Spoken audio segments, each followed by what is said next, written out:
కొబ్బరికాయ సాక్షాత్తు శివుడి తల అని మీకు తెలుసా? పరమశివుడు త్రిపురాసుర సంహారం చేసేటప్పుడు ఎంత ప్రయత్నించినా సరే వారిని చంపలేకపోతాడు. వాళ్ల ముగ్గురు ఒక వరుసలోకి రావట్లేదు.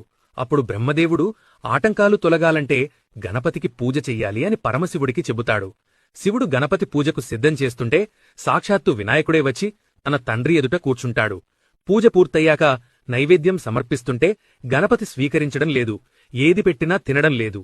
చివరికి పార్వతీదేవి వచ్చి ఇష్టమైన పదార్థాలను పెట్టినా తిరస్కరిస్తున్నాడు. అప్పుడు శివుడు అసహనంతో ఏం కావాలి నాయనా నీకు అని అడిగితే అప్పుడు గణపతి నీ తల పండు సమర్పించు అని అడుగుతాడు. వినాయకుడు నా శిరస్సును అడుగుతున్నాడు అంటే ఏదో మర్మముందని శివుడు గ్రహిస్తాడు. శివుడు ధ్యానంలో కూర్చుని దోసలు పట్టేసరికి ఆయన చేతిలోకి తెల్లగా మెరుస్తూ గుండ్రంగా ఉన్న ఒక పదార్థం ప్రత్యక్షమయ్యింది.